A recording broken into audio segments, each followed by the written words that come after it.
What's up, NASCAR fans? David Land here, and I'm doing a diecast review on the Hot Wheels Pro Racing Mark Martin Ford Thunderbird and Toolbox set from 1998. You may have noticed that videos haven't gone up for a week. I was over in New Jersey visiting some family for Thanksgiving, and while I was over there, I got the opportunity to go to a diecast shop called Jack's Racing Collectibles with Race Day 2011, aka Robbie Noonan, who is my friend who lives over there, and you guys may know him. He does diecast reviews as well. And this is one of the things that I picked up there, so I figured, you know what, let's do a diecast review, unbox it, and show off some of the offerings from what was my childhood collecting NASCAR diecast. 1998, so let's unbox it and let's take a look into the past.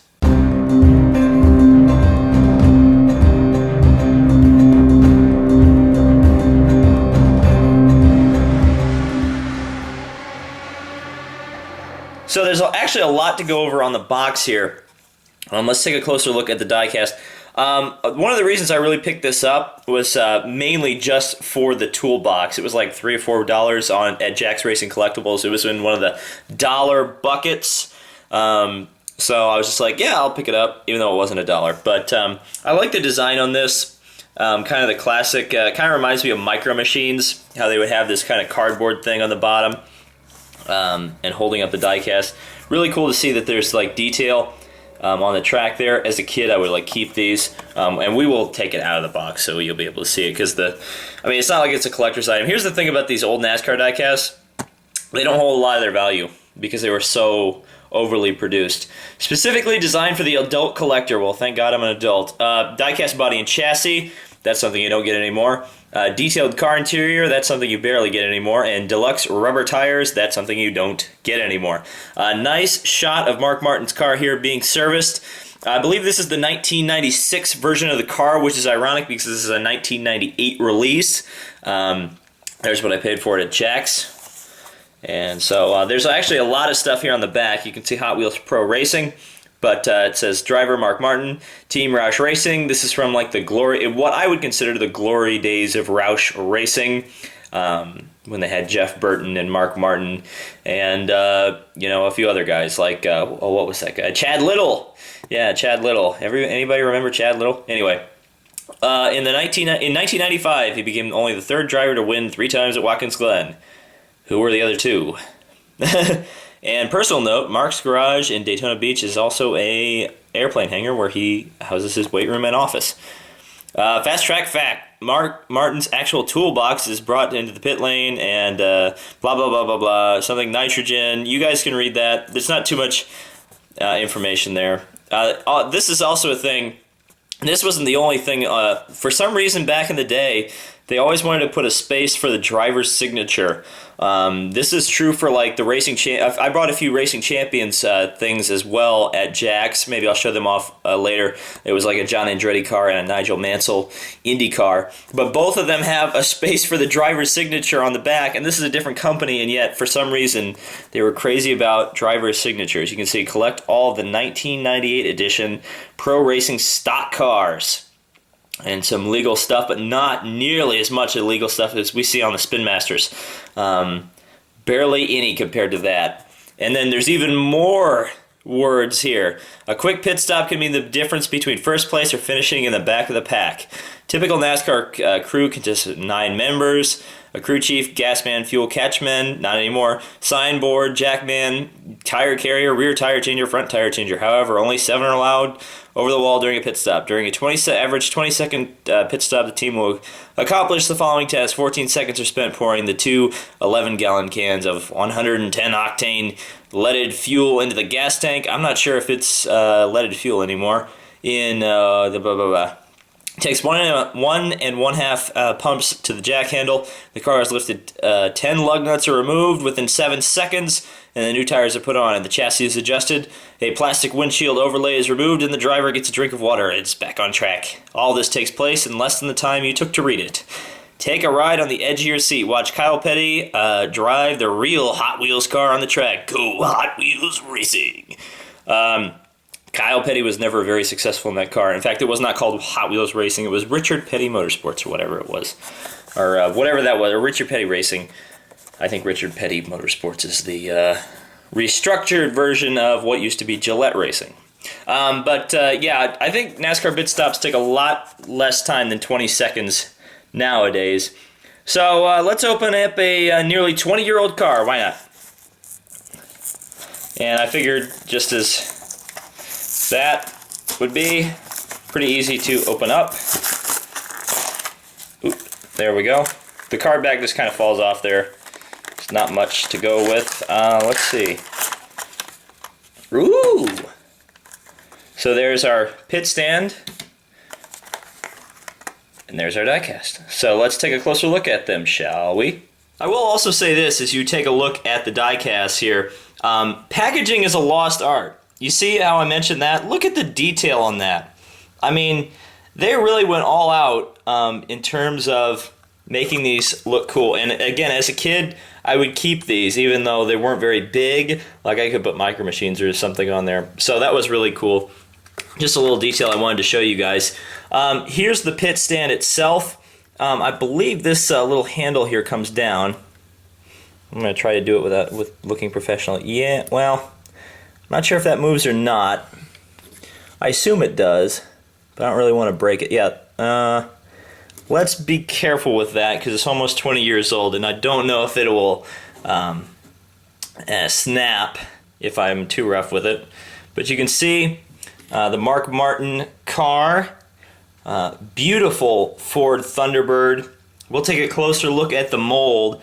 I always felt that Hot Wheels did an exceptional job with their pro racing, pro circuit, whatever you want to call them, diecast. They were among some of my favorites as a kid.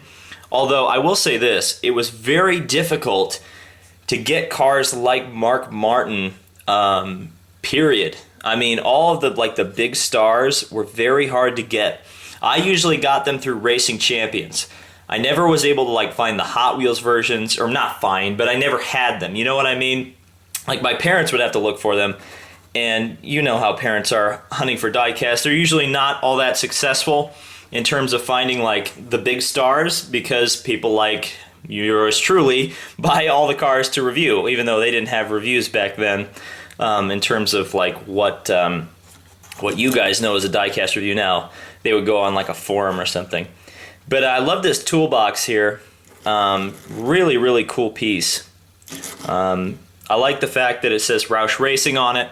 Though I kind of wish it was a little bit more generic because I've got a Robbie Gordon car circa 1995 that unfortunately is in a storage unit right now. At some point I'm going to go through my childhood collections of NASCAR, my NASCAR and IndyCar diecasts. Hopefully I'll do that sometime this winter. And I think that'll be an interesting video. So we'll get that car out when I do. But that's kind of the reason I bought this set, was to get this little pit stand. And by the way, the pit stand is metal. And let's see if we can't take a closer look at some of the detail on here. This is the bottom of it. And you've got these tiny little, I almost want to call them Micro Machine wheels. I don't know if that's fair. But I do know Hot Wheels was doing Planet Micro or something at this point. Again, I'm going through my childhood here, so I know all of the stuff.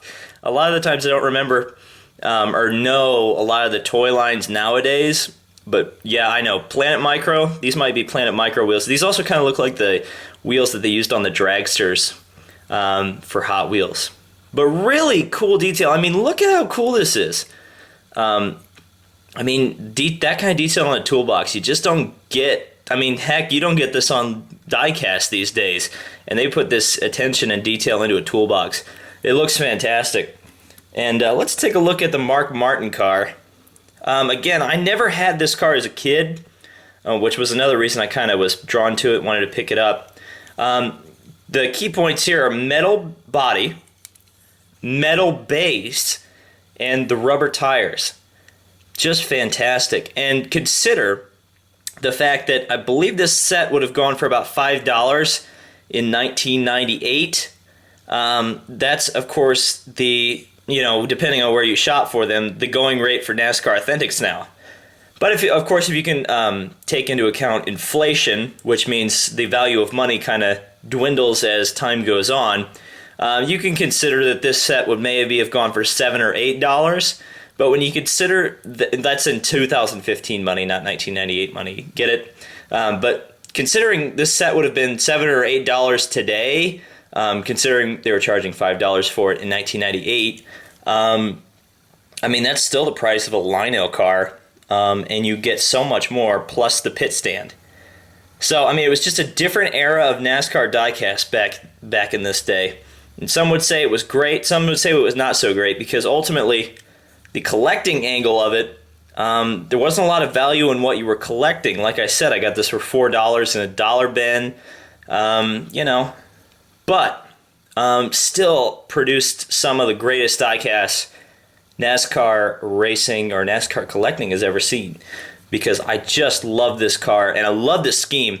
And Valvoline was just on point in the 90s with their schemes. Their IndyCar, or kart car I should say, they didn't actually have an IRL team. Valvoline chose kart, and ultimately they chose wrong.